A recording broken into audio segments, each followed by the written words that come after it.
Hey everybody, how's it going? Welcome to the groundbreaking, controversial, and longest running episodic wrestling series in YouTube history. Soon to be award winning, and dare I say, the most dedicated wrestling series in all of the internet sports entertainment community. This is NoDQ&A video, of course, right here on NoDQ.com, as well as the YouTube channel and NoDQ&A videos affiliate RingsideNews.com. Got your questions here from spring.me/Aaron Rift. So let's get started with the first one today from Joey Jojo. What do you think will be the Summerslam main event, and what would you like to see as the main event?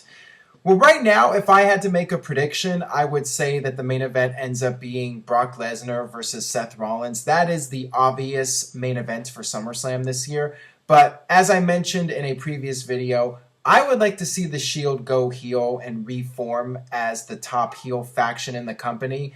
And I would like to see a power struggle storyline where Triple H needs help and he brings in both Sting and The Undertaker to help him out, and the SummerSlam main event ends up being the Shield versus Triple H, Undertaker, and Sting. And that way, you can also establish a relationship between Sting and The Undertaker, and you can start building up towards a match between the two of them at WrestleMania 32.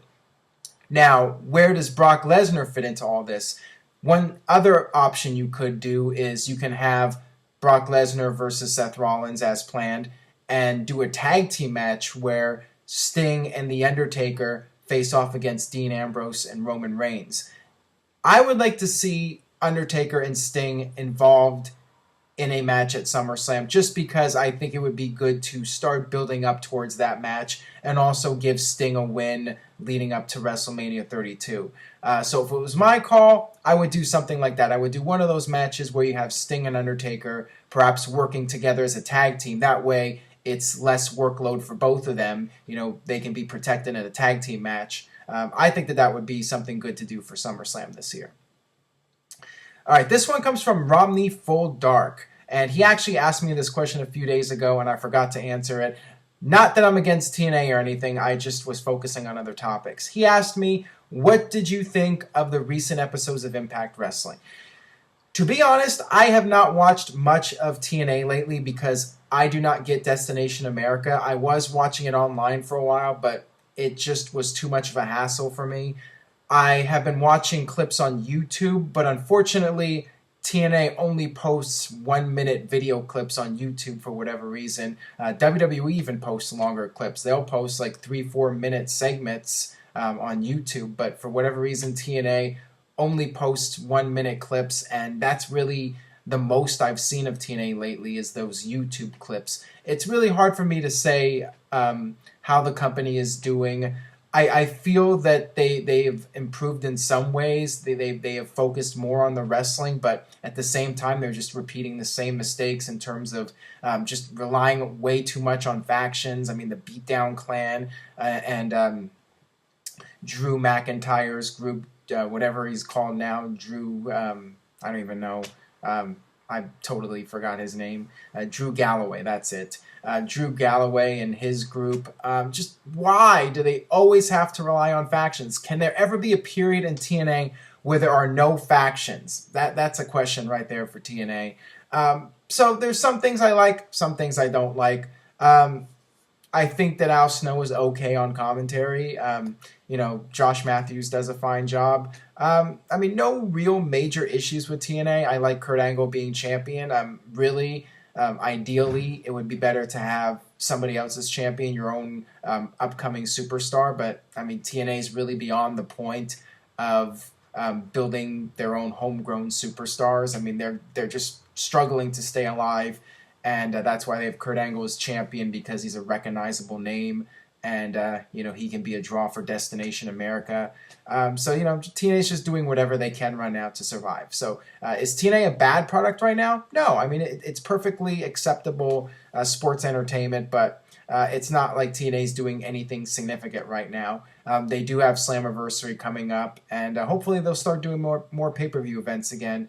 Just something that they can build up to and try and generate some buzz for the company again. Because right now, I mean, there's really nothing noteworthy about TNA, and they're running in Orlando in front of a couple of hundred people, and they have no real momentum, no major superstars on the horizon, no real intriguing storylines. I mean, it's faction versus faction as usual. So, I mean, TNA, it's just a wrestling show on a secondary channel that a lot of people, including myself, don't get. All right, this one comes from Mike Ferna 71578. Hi, Aaron. How are you? My question is, do you think Jeff Jarrett will go into the WWE Hall of Fame? Jeff Jarrett is one of those names that I think is unlikely for the Hall of Fame. I think that Jeff Jarrett is at the bottom of Vince McMahon's personal list of guys to induct into the Hall of Fame. Now, it could definitely happen one of these days, but not anytime in the near future. With Jeff Jarrett establishing Global Force Wrestling, he's not going to have any kind of relationship with WWE, and I don't think him and Vince are ever going to have a real relationship. Maybe they'll bury the hatchet one day. I mean, we all remember when Jeff Jarrett left the company in '99 and went to WCW, and Vince publicly buried him when he ended up buying WCW and doing that whole angle. You know, he publicly fired Jeff Jarrett. And that's how he really feels. He really feels betrayed by Jarrett. But Vince is always one to bury the hatchet and try to do what's best for business. One of these days, it's possible. Jeff Jarrett in the Hall of Fame, 20, 30 years from now, maybe. But anytime soon, don't think so. All right, this one comes from Dave Lesnar. Hey, Aaron, I recently watched an interview with Batista, and he stated he wants to come back to do live events only. Is this the right move, as fans might not be on his side, or do you believe because his mainstream appeal has grown, he should return to television? Well, I think that there is money to be made with Batista versus Brock Lesnar. I would love to see that match. I know some people out there saying, oh, it's going to suck or whatever, but I think that because of Batista's mainstream appeal and because Brock Lesnar is Brock Lesnar, you know, that is one of the few big dream matches that WWE can still do.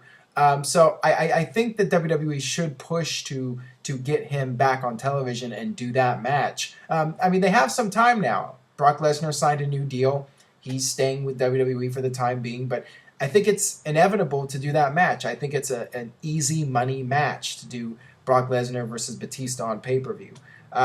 So yeah, I would like to see him back on television for that, but you could definitely bring him back for short house show runs. I think that would be a good idea because it would help elevate the house shows and make those house shows more important because you attend those shows and you might get to see something that you don't see on television. So I definitely think doing what they're doing with like Chris Jericho, having him only appear on house shows, I think it's smart. I think WWE should keep doing that and do something like that to continue making the house shows more important. You know, if you want to see Chris Jericho, you have to go to a live event. If you want to see Batista, you have to go to a live event. Definitely see it as a positive, and you know, it could end up being financially smart for WWE to do that.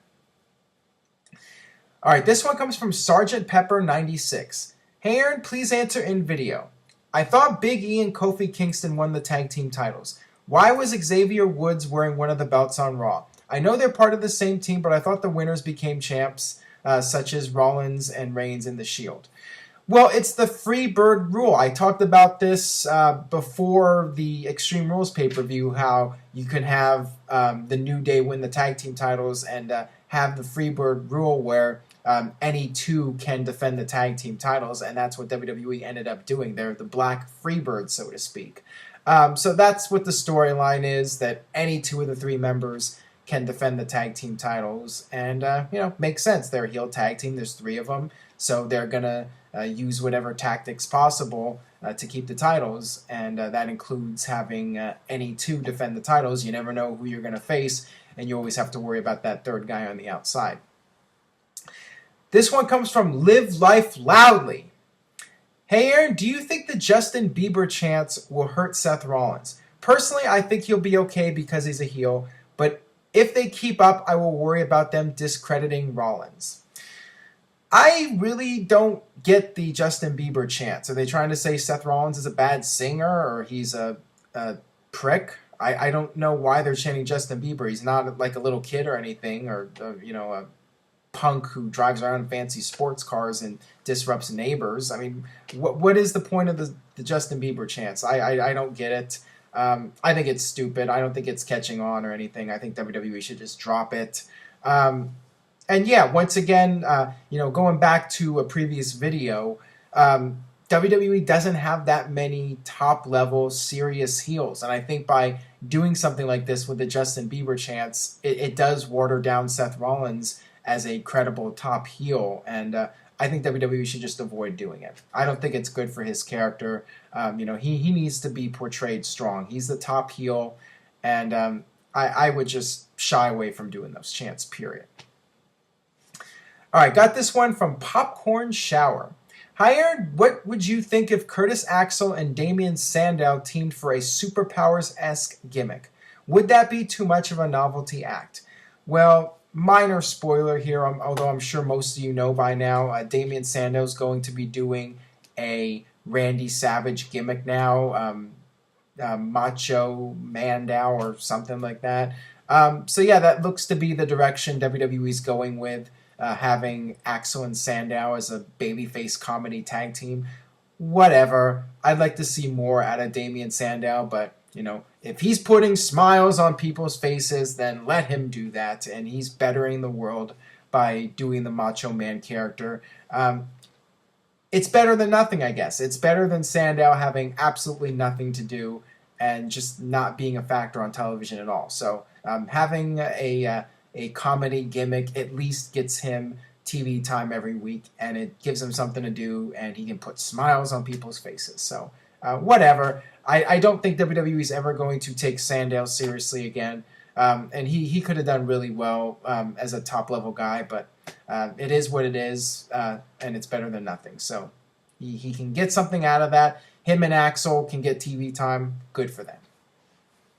All right, last question today from BITW, I guess that means best in the world, 1994. Hey Aaron, what's up? If Chris Benoit had already been in the Hall of Fame before this tragedy, how do you think WWE would have handled the situation? Take him out or just never mention him? Please answer in video. Well, I don't think they would have publicly announced, we're removing Chris Benoit from the Hall of Fame. I think they just would have silently ignored him and unofficially taking him out of the Hall of Fame. Just by not mentioning him and not acknowledging him as a Hall of Fame member. They would have just done everything they can without actually bringing attention to it.